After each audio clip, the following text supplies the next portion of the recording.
को जीवित रखने वाले लोग हैं। सुबह के 4 बजे जब आपके घरों में 300 चैनल आते हों, सुबह के 4 बजे भी लोग कविता के लिए बैठे हैं, तो साहब डॉक्टर कुंवर बेचैन साहब, कविता के पास कुछ तो होगा, कुछ तो होगा कविता के पास। और बहुत विधाएं आई, हास्य की विधाएं आई, वो अपनी अपनी विधाएं, चाहे लाफ्टर चैलेंज है, चाहे हाफ इंडिया हाफ है, लाफ इंडिया लाफ है, जाने क्या क्या है, वो सब विधाएं 31 दिसंबर को शराब के नशे में डूबे हुए डिस्को हैं। लेकिन कविता तो संवत्सर की धारा है, जो रही है रहेगी। और बलबीर सिंह रंग की धरती है, यहाँ संस्कारों ने जन्म लिया ही होगा। तुलसीदास यहाँ, खुसरो यहाँ। तो मैं एक कविता आपको सुनाता हूँ। देखिए, कश्मीर पर मैंने कविता 29 साल पढ़ी, और 5 अगस्त को जब आर्टिकल 370 हटा, मैं दुनिया का सबसे खुशनसीब आदमी था। 29 साल रोया मैं हिंदुस्तान में कविता लेकर। 1990 में लिखी थी, और मेरे पहले श्रोता थे उस कविता के श्रद्धेय अटल बिहारी वाजपेयी जी और लाल कृष्ण आडवाणी जी। लेकिन 29 साल बाद मेरी वो कविता मरी। मैं उस कविता में कोई परिवर्तन नहीं कर रहा, केवल एक शब्द बदल रहा हूं। जब मैं है पढ़ता था, आज मैं उसको थे पढ़ रहा हूं, क्योंकि मैंने यहाँ बहुत साल से आया नहीं हूं, इसलिए उस कविता को पढ़ना चाहता हूं। ये 5 अगस्त को संसद में भी पढ़ी गई थी, और आप इस कविता को सुन लीजिए। इसके बाद में जो आप कहेंगे मैं पढ़ दूंगा, और नहीं कहेंगे कि मत पढ़ो तो फिर नहीं पढ़ूंगा। स्वागत है दादा जी। ये सब आपको सुनने के लिए तो बैठे हैं सुबह तक, और मैं भी इनको सुनाने के लिए बैठा हूं शाम के 9 बजे से। मौका ही नहीं दे रहे। अरे मुझे कहीं मौका तो देते, 10 बजे 11 बजे 12 बजे, तो काहे को कष्ट पा रहे होते सब लोग यहाँ इतनी देर तक। बहुत अच्छा सबने पढ़ा, सब इतना जमे, प्रारंभ से लेकर अब तक। गौरव ने जो ऊर्जा दी कवि सम्मेलन को अब तक, और कीर्ति ने जो प्राण दिए कवि सम्मेलन को। विष्णु तो हमारा है ही लाडला प्यारा गीतकार। मेरे बाद 2 हमारे विशिष्ट लोग रह गए हैं, श्रद्धेय डॉक्टर कुंवर बेचैन साहब और भदौरिया साहब, जो कविता के दोनों बड़े शिल्पी हैं। मैंने उनसे पहले अपना नंबर इसलिए लगवा लिया कि मेरी भी कुछ व्यवस्था है जाने की, और जिस बात पर मैं 10 साल नहीं आया, आज फिर वही करने जा रहे थे मेरे साथ। लेकिन राजकुमार ने मुझे कैसे मनाया। हुजूर आप बैठ जाओ प्लीज। किन की तलाश में हो? गौरव चौहान बता रहा है कि वो आज नहीं आई। अच्छा गौरव, तुझे कैसे पता?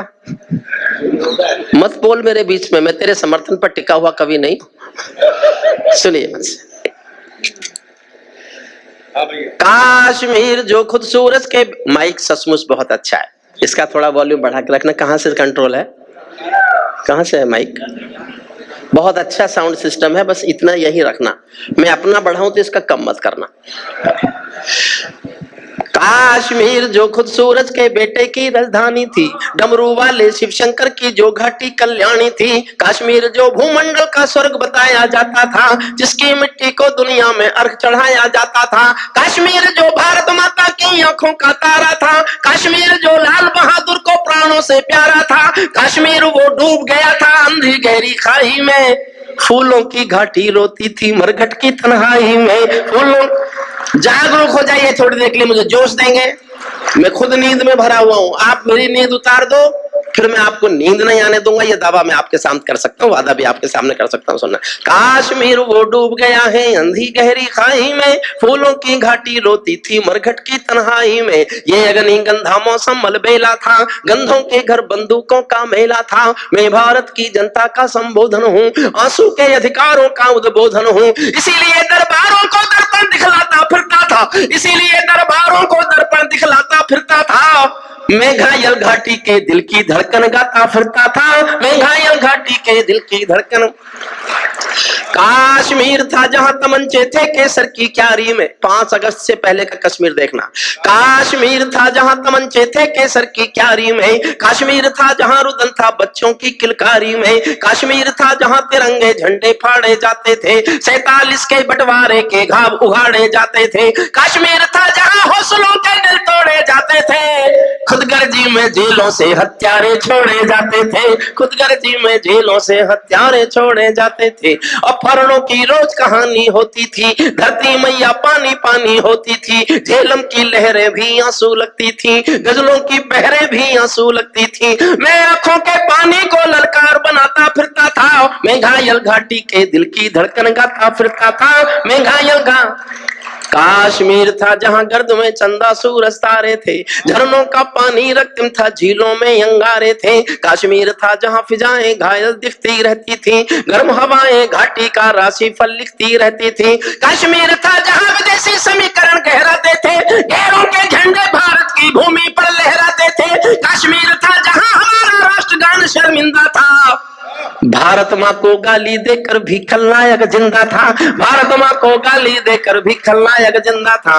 काश्मीर था जहां देश का शीश झुकाया जाता था। सत्य घटना पर लिखी हुई पंक्ति है, ऐसा जिस दिन हुआ था मैंने उसी दिन लिखी थी। समर्थन चाहता हूं पूरे सदन का, आप समझ जाए तो। काश्मीर था जहां देश का शीश झुकाया जाता था, मस्जिद में गद्दारों को खाना भिजवाया जाता था, मस्जिद में गद्दारों को खाना भिजवाया जाता था। गूंगा बहरापन ओढ़े सिंहासन था, लूले लंगड़े संकल्पों का भाषण था। फूलों की घाटी लाशों का मंडी थी, अनुशासन का पूरा दौर शिखंडी था। मैं इस कोढ़ी कायरता की लाश उठाता फिरता था, मैं घायल घाटी के दिल की धड़कन गाता फिरता। हमको दो आंसू नहीं आते थे अनहोनी घटना पर। कल का दिन 19 जनवरी 1990 को 4.5 लाख पंडितों ने कश्मीर घाटी छोड़ी थी। अपने दिल पर हाथ रखकर बताना, क्या इससे बड़ी मॉब लिंचिंग हिंदुस्तान में 70 साल में कोई हुई है क्या? सबसे बड़ी मॉब लिंचिंग।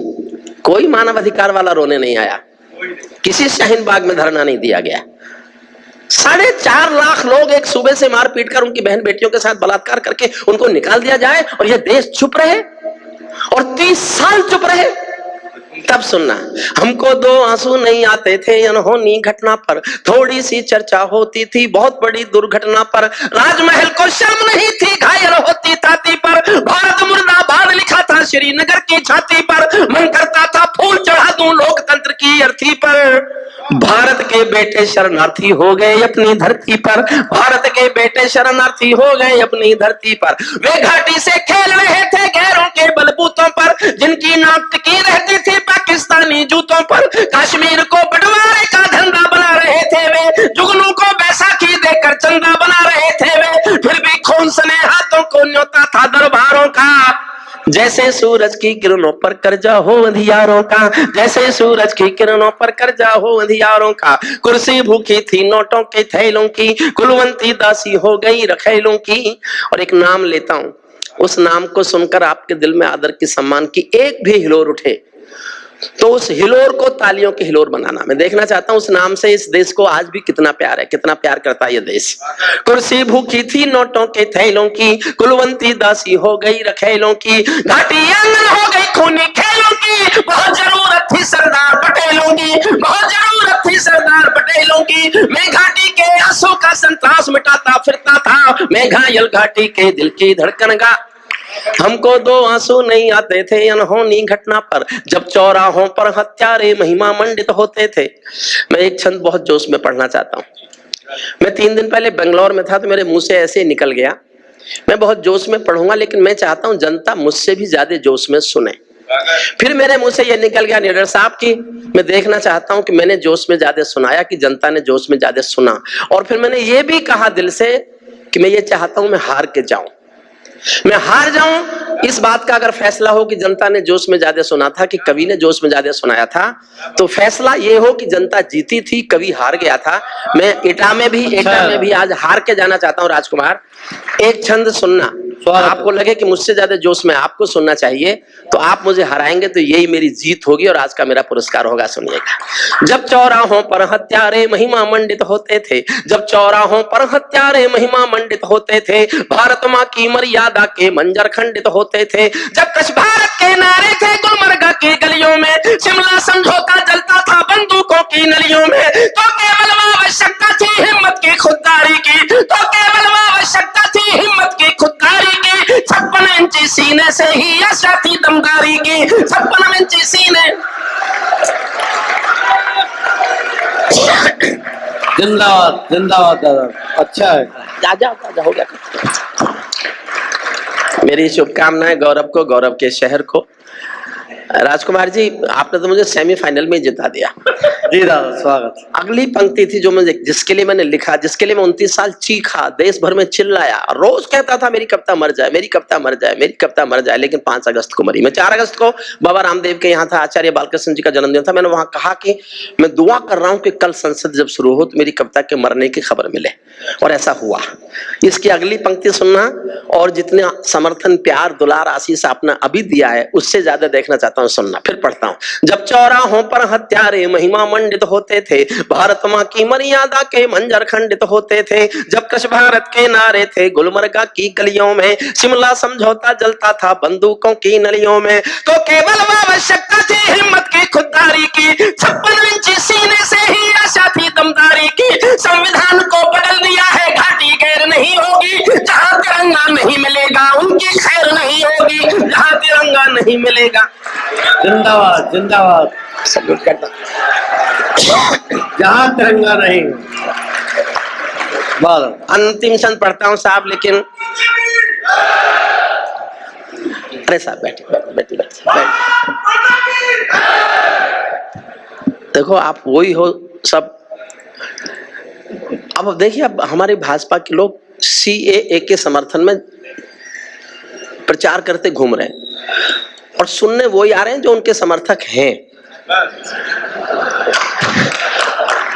को प्रचार कर रहे हो, फिर क्यों प्रचार कर रहे हो? अजीब देश है ये, अजीब। अंतिम चंद पढ़ो, लेकिन एक बात और कह के जा रहा हूं मैंने पहले भी। आप पर क्यों हंस रहे हैं? पता नहीं, आप पार्टी से किसी? देखिए, मैं अक्सर जहां मुझे बहुत अच्छा लगता है, जहां बहुत शुद्ध गीत, विष्णु सक्सेना जी को बहुत मन से प्यार से, कीर्ति जी के गीतों का महत्व जो उन्होंने पहले दोनों गीत सुनाए, अब होली तो उनका व्यक्तिगत अनुभव है, कोई उसमें कोई क्या कर सकता है।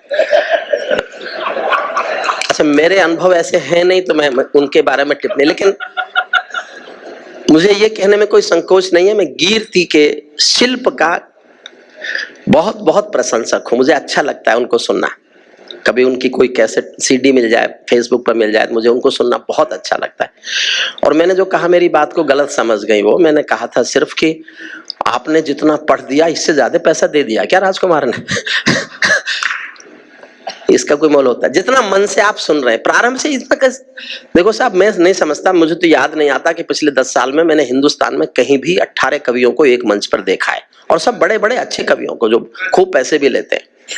ये तो, और इसके बावजूद आपने प्रारंभ से अब तक जिस मन से सबको सुना, मैं दिल से कहता हूं, सचमुच कहता हूं, मैं 25 साल लाल किले में गया हूं कविताएं सुनाने। मैं 25 साल के 25 लाल किले के 25 कवि सम्मेलन, इस एक कवि सम्मेलन पर न्योछावर करने की घोषणा करता। सुबह के 4 बज रहे हैं, ये मुर्गे बोलने का समय, और हम बोल रहे हैं। क्या करें? अंतिम छंद सुनिए, फिर एक, इसके बाद एक कविता सुनाऊंगा। इसके बाद आप आज्ञा देंगे राजकुमार जी तो मैं 2 छोटी छोटी सुना। दादा स्वागत है, आप पढ़िए, क्योंकि आपके बाद दादा कुंवर बेचैन है, बस आप तभी से सुनाइए। डॉक्टर कुंवर बेचैन साहब, भदौरिया साहब पढ़ेंगे ही, लेकिन वो तब पढ़ेंगे जब मैं पढ़ना बंद करूंगा। जी दादा स्वागत है आपका। इतना तो मानेंगे ना? बिल्कुल दादा, तभी से पढ़िए। मुझे इतना ठंड में सताया तो आप समझते हो मैं बिना सताए बैठ जाऊंगा पीछे? हमारे अध्यक्ष जी तो केवल आपको ही सुनने के लिए बैठे हैं। तो ये बात आपको मालूम थी तो आपने पहले से इस बात का नोटिस क्यों नहीं लिया? अंतिम छंद पढ़ता हूं, सुनिएगा। अंतिम, इस कविता का अंतिम छंद सुनिए।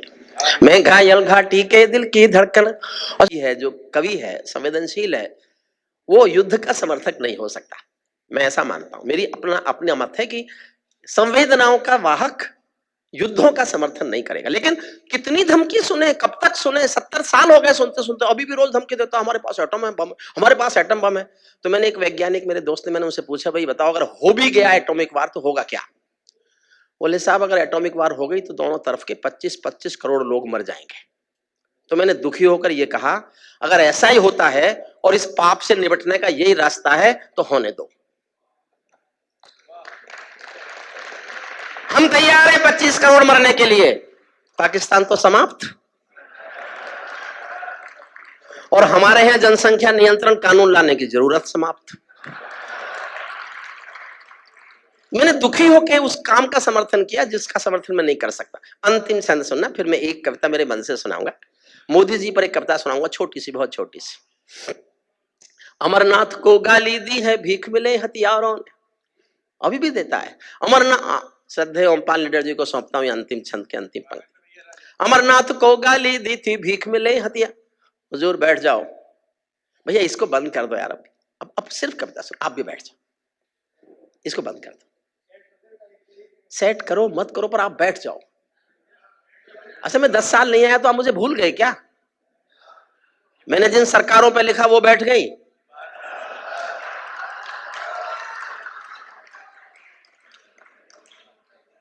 अमरनाथ को गाली दी थी, भीख मिले हथियारों ने, चांद सितारे टांक लिए थे, खोल लिपी दीवारों ने, इसीलिए नाकाम रही थी कोशिश सभी उजालों की, क्योंकि ये सब कठपुतली थे रावलपिंडी वालों की, क्योंकि ये सब कट, जोश चाहिए सुनना, क्योंकि ये सब कठपुतली थे रावलपिंडी वालों की। अंतिम एक चुनौती दे दो सीमा पार पड़ोसी को, अंतिम एक चुनौती दे दो सीमा पार पड़ोसी को, गीदड़ कायरता ना समझे सिंहों की खामोशी को, हमको अपने खट्टे मीठे बोल बदलना आता है, हमको अब भी दुनिया का भूगोल बदलना आता है, हमको अब भी दुनिया का भूगोल बदलना आता है।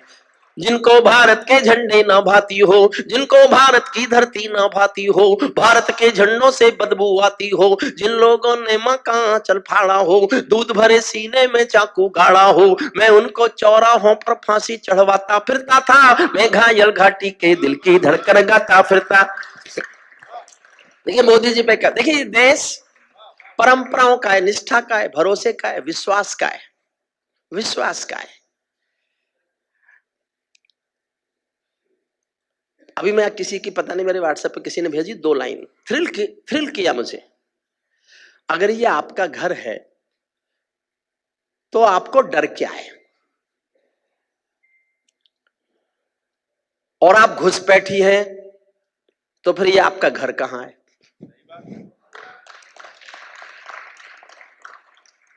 एक समय आना था कि ये फैसला होना है, ये फैसला होना था, और ये कोई बहुत हिम्मत वाली राजनीति कर सकती थी। एक छोटी सी कविता सुनिए, मैं एक छंद प्रारंभ का और एक छंद बाद का सुना रहा हूं, और फिर मैं जो मेरे जीवन की सबसे अच्छी कविता है करगिल के शहीदों पर, वो 3 मिनट की कविता है, मैं वो सुना के श्रद्धेय हम भदौरिया जी को सुनेंगे, और श्रद्धेय डॉक्टर कुंवर बेचैन साहब को सुनेंगे, जो हमारे गीत के, शिल्प के, ओज के ऋषि हैं। दोनों ऋषियों को सुनने का अवसर मिलेगा। मैं, भरोसे का देश है, निष्ठाएं परंपराएं इतना इतना जीवित है। मैं एक छोटी सी कहानी सुनाता हूं 10 सेकंड की। एक बाप बेटी जा रहे थे किसी रास्ते पर, उनको तेज बाढ़ का पानी मिला, दोनों घबरा गए, डर गए, कैसे पार करेंगे, तेज बाढ़ का पानी बह रहा है। तो पिता ने हिम्मत करके कहा कि बेटी तुम डरो मत, तुम मेरा हाथ पकड़ लो, हम पार निकल जाएंगे। बेटी ने कहा पापा मैं आपका हाथ नहीं पकड़ूंगी, आप मेरा हाथ पकड़ लो। पिता ने कहा क्या फर्क पड़ जाएगा, समझना सब, ध्यान से सुनना। पिता ने कहा बेटे क्या फर्क पड़ जाएगा, मैंने तुम्हारा हाथ पकड़ा या तुमने मेरा हाथ पकड़ा? बेटी ने कहा पापा बहुत फर्क पड़ता है, मैं किसी मजबूरी में, अपने स्वार्थ में आपका हाथ छोड़ भी सकती हूं, लेकिन एक बाप अपनी बेटी का हाथ कभी किसी हाल में नहीं छोड़ सकता। हम उस मुल्क की परंपरा के लोग। छोटी सी कविता सुनिए, मेरी आज भी मान्यता है, मैं 40 साल पहले जब कवि हुआ था, मेरी तब भी मान्यता थी कि कविताएं सरकारों का समर्थन हो ही नहीं सकती। जब जब कविताओं ने सरकारों के समर्थन किए हैं, या तो कविताएं मर गई हैं या सरकार गिर गई है। मैंने जीवन में कभी किसी के समर्थन में लिखा ही नहीं। एक कविता लिखी वाजपेयी साहब के समर्थन में, जब उन्होंने परमाणु विस्फोट किए तो मेरे से रहा नहीं गया, मुझे बहुत बड़ा कदम लगा, और मैं वो एक लंबी कविता लिख के परमाणु विस्फोट के समर्थन में वाजपेयी साहब को जा सुनाई, प्रधानमंत्री जी को। बड़े खुश हुए, बोले बहुत अच्छी कविता लिखी है। मैंने कहा जी 2 बातें होंगी, ये सत्य बोल रहा हूं मैं आपको, मंच पर बैठा हूं रंग जी के नाम पर, ये बिल्कुल उनसे मैंने यही कहा। मैंने कहा जी या तो मेरी कविता बचेगी या आपकी सरकार बचेगी, और इतिहास में लिखा है कविता बची सरकार गिरी। उसके बाद नहीं लिखी मैंने समर्थन में, फिर किसी के समर्थन में नहीं लिखी, क्योंकि या तो मेरी कविता मरती या सरकार गिरती। तो दोनों में से मैं कोई भी काम जब नहीं चाहता था तब मैं क्या लिखता। मैं यूनिवर्सिटी से रिटायर हो गया तो अब करूं क्या। जिनको चाहते थे हटाना वो हट गए, जिनको चाहते थे लाना वो आ गए, अब क्या करें। मैंने एक ऐसी कविता लिखी जिसमें मोदी जी के पक्ष में एक भी शब्द नहीं है, और मोदी जी के खिलाफ भी एक भी शब्द नहीं है। एक भी शब्द नहीं है।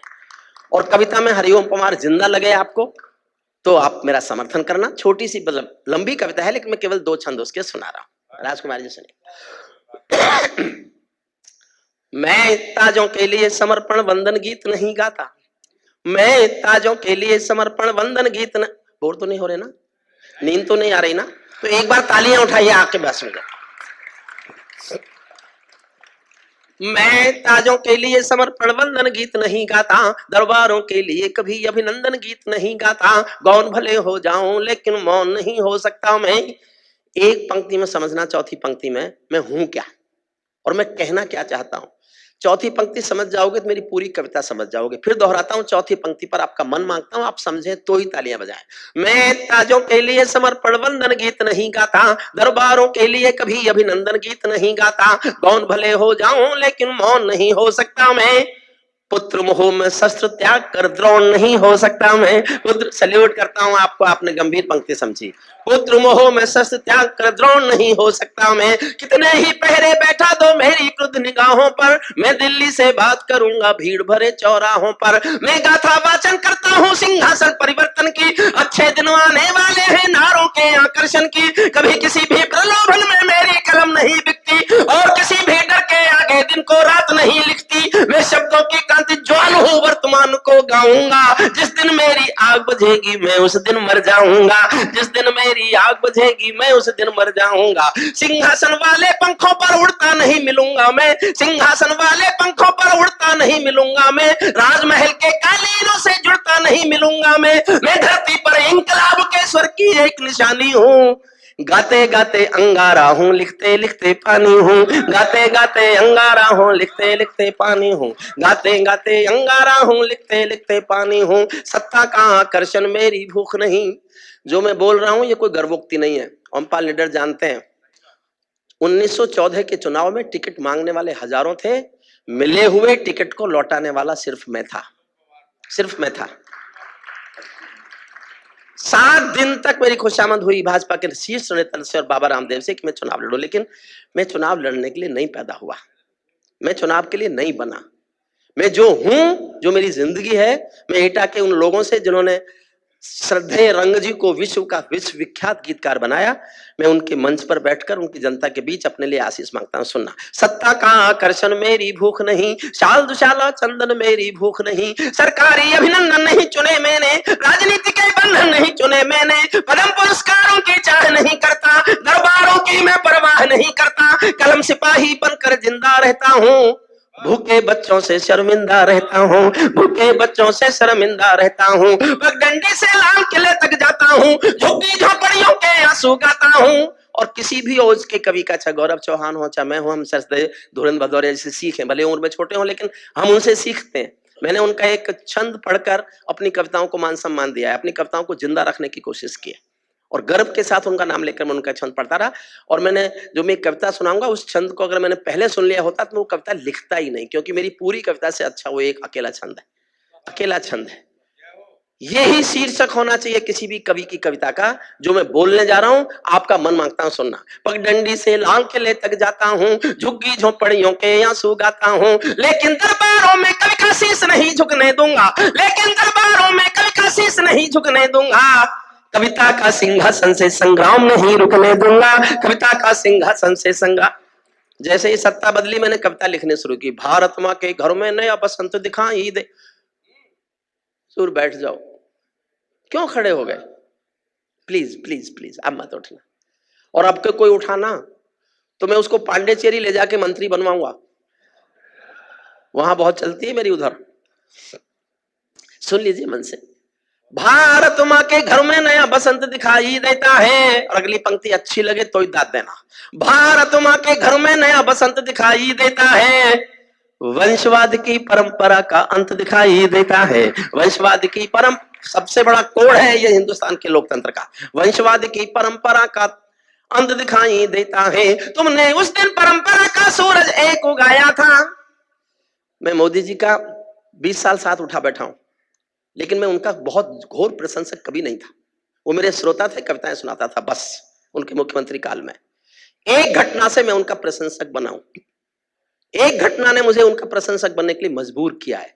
उस घटना का जिक्र करता हूं, आपको लगे वो घटना ऐसी है कि किसी व्यक्ति का हमें प्रशंसक बनने में देर करनी नहीं चाहिए, तो मैंने तो नहीं की। आपको अच्छी लगे तो आप केवल ताली बजा के समर्थन कर देना। भारत मां के घर में नया बसंत दिखाई देता है, वंशवाद की परंपरा का अंत दिखाई देता है। तुमने उस दिन परंपरा का सूरज एक उगाया था, तुमने उस दिन परंपरा का सूरज एक उगाया था, जिस दिन तुमने संसद की चौखट पर शीश झुकाया था, जिस दिन तुमने संसद की चौखट पर शीश झुकाया था। बहुत बधाई देता हूं मैं परिवर्तन के ना, रिश्ता तय करता हूं उस आदमी से जिसके साथ मैं बहुत दिन उठा बैठा हूं। और एक ज्ञान की बात बता के जा रहा हूं श्रद्धेय कुंवर बच्चन जी, आपके बड़प्पन के सामने अगर आप किसी व्यक्ति के साथ उठते बैठते हो और वो देखते ही देखते देश का सबसे बड़ा आदमी बन जाए, तो फिर उससे आपका क्या रिश्ता है, ये तय करने का अधिकार उस आदमी पर मत छोड़ना। ये तुम तय करना कि तुम्हारा उससे क्या रिश्ता है। ये मैं अपना रिश्ता तय करता हूं और आपके आशीष मांगता हूं। आपको लगे कि मैंने अपना रिश्ता ठीक तय किया है तो आपके जी भरकर आशीष चाहता हूं। सुनना, कश्मीर वाली कविता से भी ज्यादा आशीष चाहता हूं, सुनिएगा। बहुत बधाई दी है मैंने परिवर्तन के नायक को, बहुत बधाई दी है मैंने परिवर्तन के नायक को, लेकिन कैसे मैं जाने दूंगा आंसू के गायक को। आप विजय के जननायक हो, मैं पीड़ा का गायक हूं। आप राजपथ के नायक हो, मैं जनपथ का नायक हूं। आप राजपथ, सल्यूट आपका अभिवादन। आप राजपथ के नायक हो, मैं जनपथ का नायक हूं। निर्वाचन ने सौंपा है सम्मान तुम्हारे हाथों में, जो सुनना, निर्वाचन ने सौंपा है सम्मान तुम्हारे हाथों में, लोकतंत्र के मां संसद का मान तुम्हारे हाथों में, संविधान के पालन का अनुमान तुम्हारे हाथों में, तिलक गोखले गांधी का वरदान तुम्हारे हाथों में, अमर तिरंगे की सौंपी है शान तुम्हारे हाथों में, सौंप दिया है पूरा हिंदुस्तान तुम्हारे हाथों में, सौंप दिया है पूरा हिंदुस्तान तुम्हारे। जनादेश में आज आपकी सबसे ऊंची थाती है, दिया तुम्हारा तेल तुम्हारा और तुम्हारी बाती है, दिया तुम्हारा तेल तुम्हारा और तुम्हारी बाती है। आज आपके कर कमलों में टूटी हुई कमान नहीं और पगों के नीचे कोई गिरता हुआ मचान नहीं। आज आपके ऊपर नभ है, नीचे ठोस धरातल है और आपकी सौगंधों में गंगा मैया का जल है। और अंतिम छंद सुनना जिसके लिए मैंने कविता लिखी। मैंने 20 लाइन लिखी थी इस कविता में, 8 मांग उन्होंने मेरी पूरी कर दी, 12 बची हैं, वो 8 लाइन मैंने निकाल दी। भदौरिया जी, मैं इतराता हूं कभी कभी, और ये कोई गर्वोक्ति नहीं है, फिर भी मैं हिंदुस्तान के मंच का अकेला एक ऐसा कवि हूं जिसको हिंदी अच्छी नहीं आती, जिसको हिंदी का छंद विधान बहुत अच्छा नहीं आता, जो हिंदी का प्रकांड पंडित नहीं है, जिसने हिंदी में कोई बहुत महान कविताएं नहीं लिखी, लेकिन ऐसी कविताएं लिखी जो हिंदुस्तान की सरकारों के बदलने वाले फैसले का आधार बनी। मैंने नोटबंदी पर कविता लिखी, नोटबंदी हुई। मैंने कश्मीर पर कविता लिखी, कश्मीर की 370 हटी। मैंने फूड सिक्योरिटी के लिए भूख एक कविता लिखी। संसद में जब फूड सिक्योरिटी एक्ट आया, 14 सांसदों ने मेरी कविता कोट की। मेरी कविता उस कानून की कोख में है जो फूड सिक्योरिटी एक्ट कानून बना। भूख की जिम्मेदारी किस पर होनी चाहिए, वो मेरी भूख कविता की देन थी। मैं इस बात पर इसलिए इतराता हूं कि मैंने विषयों पर कविताएं लिखी। अभी भी इस कविता में 12 मांग उठा रहा हूं, ये मांग पूरी होनी चाहिए, वरना मैं तो चिल्लाता रहूंगा। जो 8 मांग कर दी पूरी, वो मैंने हटा दी कविता से। अंतिम छंद सुनना इसका। ये सौगंध तुम्हारी है, मैं देश नहीं बिकने दूंगा। यही नारे थे ना उनके 14 के। ये सौगंध तुम्हारी है, मैं देश नहीं बिकने दूंगा, देश नहीं मिटने दूंगा, मैं देश नहीं झुकने दूंगा। है मेरा विश्वास कभी सौगंध नहीं तोड़ोगे तुम, भारत माँ की सेवा का अनुबंध नहीं छोड़ोगे तुम। ऐसा कुछ कर जाओ पूरा देश देखता रह जाए, देश नहीं भूमंडल का प्रवेश देखता रह जाए। ऐसा कुछ कर जाओ। अब मैं वो 12 मांग बता दे, एक एक लाइन में एक एक मांग है। देखिए साहब, एक बात और कहना चाहता हूं। देश कैसे खूबसूरत बनेगा, ये काम सरकारों का है। सड़कें कैसे सुंदर बनेंगी, ये काम सरकारों का है, किसी की सरकार हो। हवाई अड्डे कैसे खूबसूरत बनेंगे, काम सरकारों का है। हमारी नदियां कैसे साफ रहेंगी, ये काम सरकारों का है। लेकिन आदमियत की, इंसानियत कैसे और अच्छा बनेगी, ये काम साहित्यकारों का है, संतों का है, उन लोगों का है जो गुलाब जल छिड़कते हैं। हमको अपनी जिम्मेदारी पूरी करना चाहिए, सरकार अपनी जिम्मेदारी पूरा करे। किसी भी मुल्क की संस्कृति की आत्मा संवेदना है। संवेदना मरेगी तो संस्कृति मरेगी, संस्कृति मरेगी तो संस्कार टूट जाएंगे, संस्कार टूट जाएंगे तो अराजकता आ जाएगी। एक छोटी सी कहानी सुनना, मेरे व्हाट्सएप पर आई। रात को 10 बजे मैं सोने वाला था, पढ़कर मैं सो नहीं पाया रात भर। और आप में से किसी को सोने से पहले कभी याद आ जाए, फिर आपको नींद आ जाए, तो मुझे गालियां देना। छोटी सी कहानी है, 12 सेकंड की कहानी। इतनी भर है कि एक अमीर महिला, बहुत अमीर महिला, बहुत बड़ी कार में, बहुत महंगी साड़ी पहने हुए एक साड़ी की दुकान में आई और दुकानदार को कार के पास बुलाया, कांच खोला और उससे कहा, जल्दी से मुझे एक सस्ती सी साड़ी ला दो, मेरी नौकरानी की बेटी की शादी होने वाली है। ये कोई खास बात नहीं है, अक्सर अमीर महिलाएं ऐसा करती हैं। खास बात यह है कि आधे घंटे बाद एक 90 साल की बुढ़िया फटी हुई धोती पहने हुए टूटी फूटी रिक्शा में बैठकर उसी साड़ी की दुकान में आई और दुकानदार से कहा, मुझे इस दुकान की सबसे अच्छी साड़ी दे दो, मेरी मालकिन की बेटी की शादी होने वाली है। मरती संवेदनाओं का ढहता हुआ देश, संभालना है तो केवल संवेदनाएं संभालिए, संवेदनाएं बचेंगी तो सब कुछ बचेगा। मैं एक एक पंक्ति, एक एक मांग कर रहा हूं और मैं चाहता हूं कि आप उनका समर्थन करना चाहें तो करें, नहीं करना चाहें तो मत करें। ये मेरा चार्टर है सरकार के सामने। ऐसा कुछ कर जाओ पूरा देश देखता रह जाए, देश नहीं भूमंडल का परवेश देख। पहली मांग उठाता हूं, संसद को गुंडों से दागे चेहरों से खाली कर दो। चाहते हो तो इतनी तालियों से तो नहीं होगी। अपने सांसद जी को बताना, सांसदों की कैंटीन में सब्सिडी बंद हुई है। वो आंदोलन मैंने चलाया था, मैं चीखना शुरू हुआ था कि सांसदों को किस बात की सब्सिडी? सांसद गरीब लोग हैं, उनको 28 रुपए में खाना मिलेगा। अब बंद हुई। एक एक पंक्ति में एक एक मांग उठा रहा हूं। अगर हम कश्मीर में एक भी आतंकवादी नहीं देख सकते तो अपनी संसद में भी एक भी गुंडा नहीं होना चाहिए, नहीं होना चाहिए।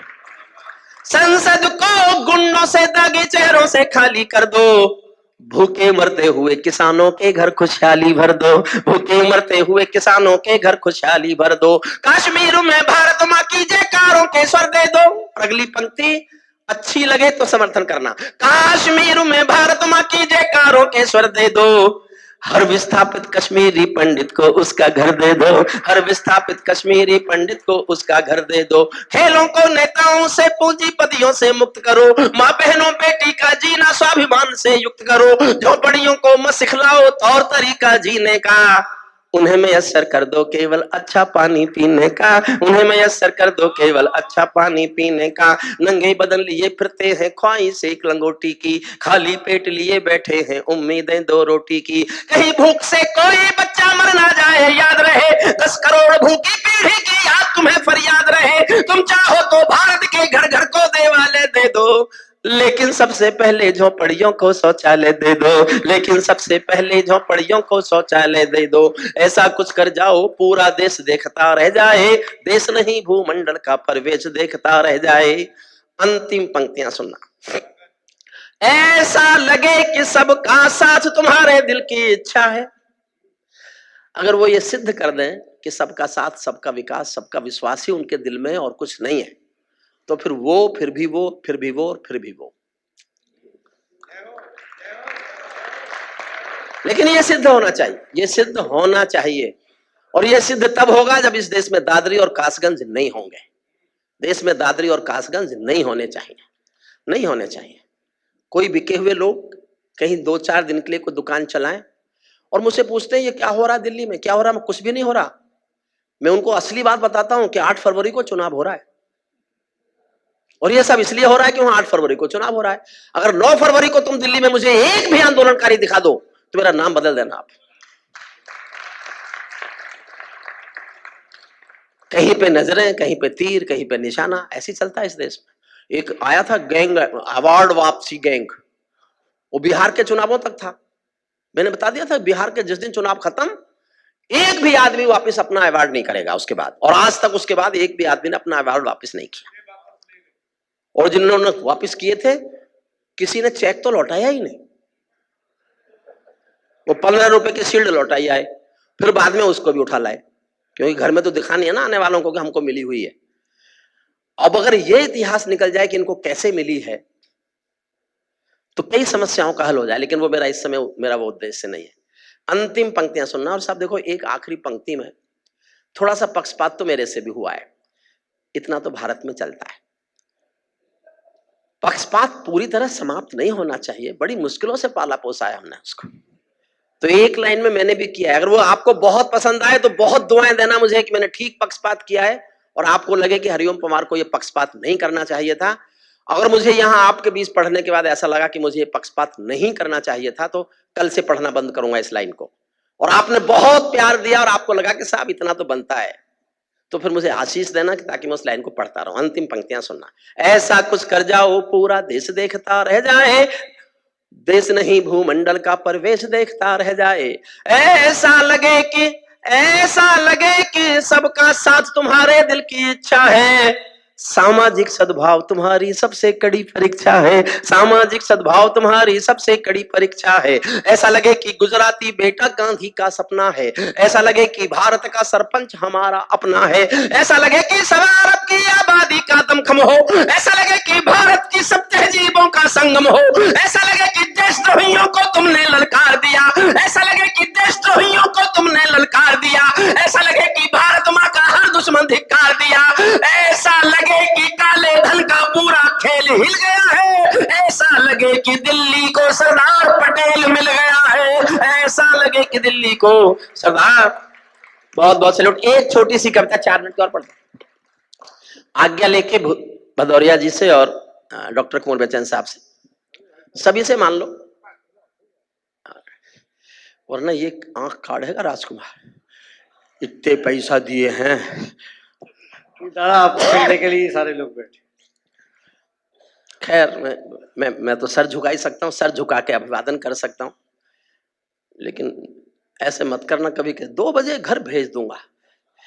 सच मानिए मैंने पिछले 10 सालों में शायद कभी भी 2 बजे के बाद कविता पाठ नहीं किया। ये पहली बार है कि मैं 2 बजे के बाद कहीं किसी शहर में कविता पाठ करता हूँ। मुझे थोड़ी प्रॉब्लम है, कमर में दर्द है रहता है, और मैं रात को जगूं तो बढ़ जाता है। खड़े होने के लिए डॉक्टर ने मना किया हुआ है, और डॉक्टर की बात मान लेनी चाहिए। जो लोग डॉक्टर की बात नहीं मानते तो वो ऊपर भेज देता है। तो करगिल के शहीदों पर मैं कविता सुनाता हूँ। आपके यहाँ भी करगिल से, उरी से, पुलवामा से कोई ना कोई बेटा शहीद हुआ होगा, अंतिम संस्कार आपने किया होगा, उस पर एक कविता पढ़ता हूँ। 1-2 टिप्पणी करता हूँ। देखो, भगवान राम मैंने नहीं देखे, हमारे देवता हैं, रक्षक हैं, ये मान्यता है, और मैं भी सनातन धर्म में पैदा हुआ हूं तो मैं भी मानता हूं कि वो हमारे रक्षक देवता होंगे, लेकिन मैंने नहीं देखे। मैंने भगवान कृष्ण भी नहीं देखे। मुझसे कोई पूछे तुमने कोई अपना रक्षक देवता देखा भी है क्या, तो मैं कहता हूं सीना तान के कि हाँ मैंने देखे। मैंने अपने वो रक्षक देवता देखे हैं जो वर्दी पहनकर सीमा पर खड़े हैं और दुश्मन को हमारे देश में नहीं आने देंगे। मैं इन रक्षक देवताओं को सैल्यूट करता हूं, और इन रक्षक देवताओं को सैल्यूट करके 2 अनुरोध करके जाता हूं एटा की जनता से। राजकुमार जी, तुम्हारे कार्यक्रम में सभी मान्य अतिथियों के सामने 2 अनुरोध हैं मेरे। आपके आस पड़ोस में कोई ऐसा परिवार रहता होगा जिसका बेटा शहादत हुई होगी, जिसकी जानकारी में कोई ऐसा परिवार है कि इस घर का कोई बेटा शहीद हुआ है, तो साल में 1 बार आप पिकनिक जाते हैं, त्योहार मनाते हैं, दोस्तियों में जाते हैं, साल में 1 बार उस शहीद के घर फूल लेके जाओ और उसका हालचाल पूछ लो। 1 बार जाओ उसके घर। और दूसरा मेरा निवेदन यह है, आपको, आप बस अड्डे पर हो, आप रेलवे स्टेशन पर हो, आप किसी हवाई अड्डे पर हो, और आपको कोई फौजी वहां से जाता हुआ दिखाई दे और आप वहां बैठे हो, तो 1 बार खड़े होकर 2 तालियां बजा दो, ताकि फौजी को लगे कि पूरा देश उसके साथ। छोटी सी कविता सुनाता हूं, मन से सुनो। मैं गीतकार नहीं हूं। गीतकार हमारे इतने इतने श्रेष्ठ विष्णु भाई हैं, कीर्ति जी हैं, डॉक्टर श्रद्धेय डॉक्टर कुंवर बेचैन साहब हैं, इतने श्रेष्ठ गीत हमने सुने, आदरणीय कवित्रियां सबने, गौरी ने सुनाया, जितनी सब जो गीतकार हैं वो अपने अपने शिल्प के बड़े लोग हैं, और सबने अच्छा पढ़ा। मैं गीतकार नहीं हूं, मैं तो क्या हूं ये तो मुझे नहीं पता अभी। ये सचमुच ये पता नहीं, मैं तो जयप्रकाश नारायण के आंदोलन की कोख से पैदा हुआ कवि हूं। मैं तो नारे लिखने शुरू किए थे जेपी के आंदोलन के लिए। मैं जेपी के आंदोलन की कोख से पैदा हुआ। मैंने 1975 में मीसा भोगाया, लेकिन राजनीति मेरी रुचि कभी थी नहीं, कभी नहीं थी। नारे लिखते लिखते वो नारे, जब आंदोलन समाप्त हो गया तो मैं नारों का क्या करूं, मैं उन नारों को तुकबंदी करने लगा, तो वो हो गया, चल गया। और देश ने कहा कि तू तो कवि है। मैंने कहा भी कि नहीं हूं, बोले नहीं तू है, तो मैंने मान लिया, तो मैं क्या करता। ये राजकुमार से मैंने कहा कि पैसे लूंगा, तो कहा करोगे पैसे का, कहा करोगे पैसा। तो देखिए, मैं आने वाली 24 मई को, मुझे कोई संकोच नहीं है, अब लगभग अंतिम निर्णय है कि मैं आने वाली 24 मई को मेरा जन्मदिन है, मैं 70 साल का हो जाऊंगा। उसके बाद मैं ये पारंपरिक कवि सम्मेलन जो रात भर चलते हैं नहीं करूंगा जी। हाँ, मैं नहीं पढ़ूंगा, नहीं करूंगा। और जब ये कहते हैं ना पैसा पैसा तो सबको मिलता है, तो ये पैसे अपने घर ले जाते हैं अपने बच्चों के लिए, मैं ले जाता हूं गरीब बच्चों के लिए।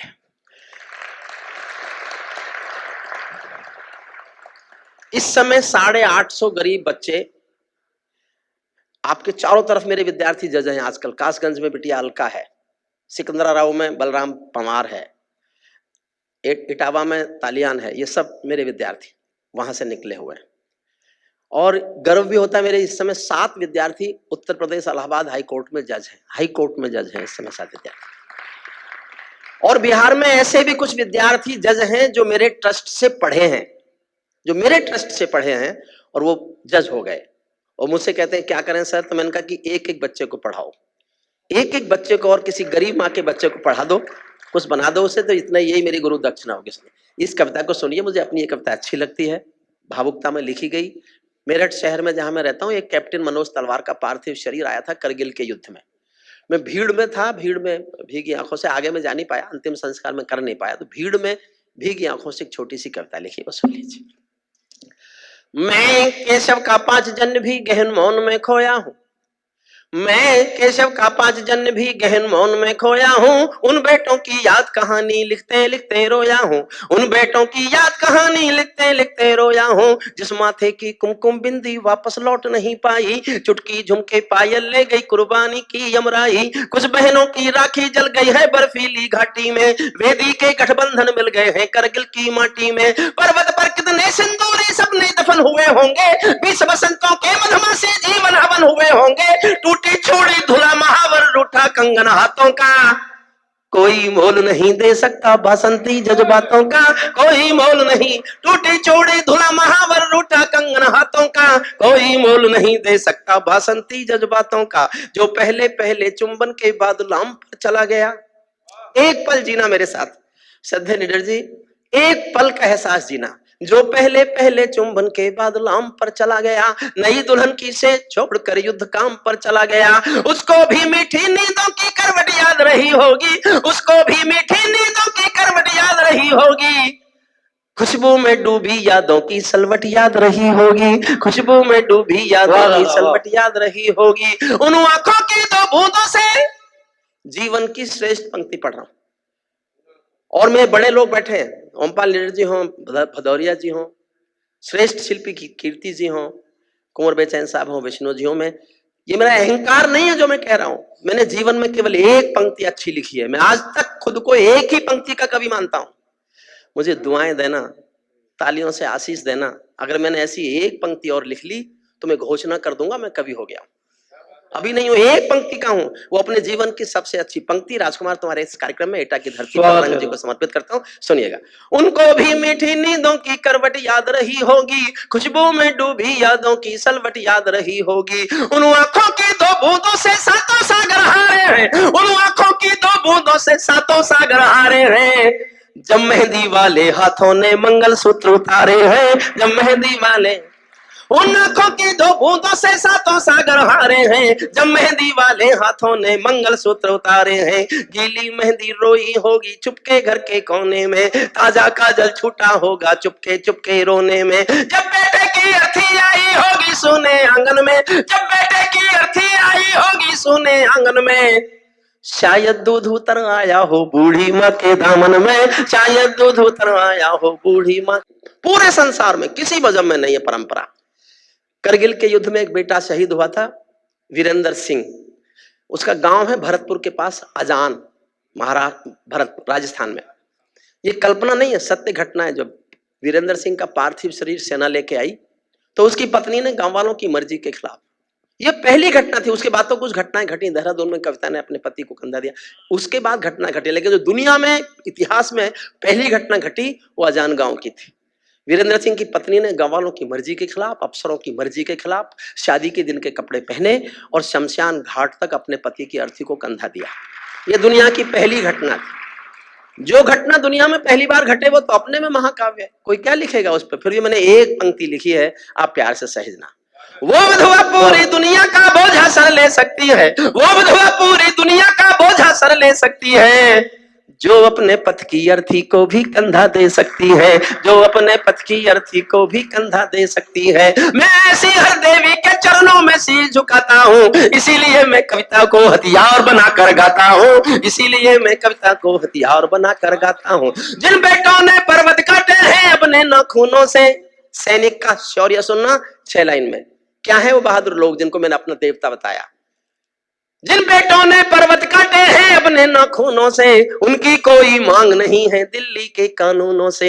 जो सैनिक सीमा रेखा पर ध्रुव तारा बन जाता है, जो सैनिक सीमा रेखा पर ध्रुव तारा बन जाता है, उस कुर्बानी के दीपक से सूरज भी शर्माता है। गर्म दहानों पर तोपों के जो सीने अड़ जाते हैं, जो गर्म दहानों पर तोपों के जो सीने अड़ जाते हैं, उनकी गाथा लिखने को अंबर छोटे पड़ जाते हैं, उनके लिए हिमालय कंधा देने को झुक जाता है, उस पल को सागर की लहरों का गर्जन रुक जाता है। उन बेटों की, उस सैनिक के शव का दर्शन तीरथ जैसा होता है, उस सैनिक के शव का दर्शन तीरथ जैसा होता है।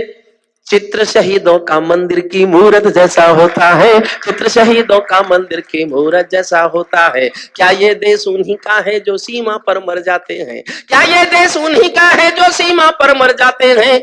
अपना खून बहाकर टीका सरहद पर कर जाते हैं। कोई युद्ध वतन की खातिर सबको लड़ना पड़ता है, संकट की घड़ियों में सबको सैनिक बनना पड़ता है। जो भी कौम वतन की खातिर मरने को तैयार नहीं, उसकी संतति को आजादी जीने का अधिकार नहीं। उसकी अंतिम 4 लाइन पढ़ता हूं मैं, केवल अंतिम 4 लाइन।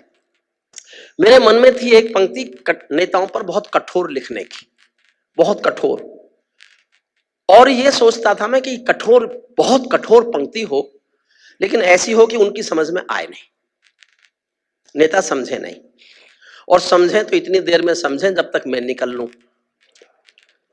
ईमानदारी से विचार करना, इससे सख्त क्या हम उनको बोल सकते हैं? और एकदम आपकी भी समझ में नहीं आएगी कि मैं कितनी सख्त बात कह गया। मैंने अपने पढ़े लिखे होने का फायदा उठाया और एक सख्त बात कह के मैं समाप्त करता हूं, जो अच्छा है, एटा का है, हिंदी का है, रंग जी की धरती का है। अरे 2 लाइन और है भाई, वहां से कोई नहीं। क्या ये देश उन्हीं का है जो सीमा पर मर जाते हैं, अपना खून बहाकर टीका सरहद पर कर जाते हैं। कोई युद्ध वतन की खातिर सबको लड़ना पड़ता है, संकट की घड़ियों में सबको सैनिक बनना पड़ता है। जो भी कौम वतन की खातिर मरने को तैयार नहीं, उसकी संतति को आजादी जीने का अधिकार नहीं। सैनिक अपने प्राण गंवा कर देश बड़ा कर जाता है, सैनिक अपने प्राण गंवा कर देश बड़ा कर जाते हैं। बलिदानों की बुनियादों पर राष्ट्र खड़ा कर जाते हैं। जिनको मां के बलिदानी बेटों से प्यार नहीं होगा, उन्हें तिरंगे को लहराने का अधिकार नहीं होगा। उन्हें बहुत बहुत धन्यवाद, बहुत बहुत धन्यवाद।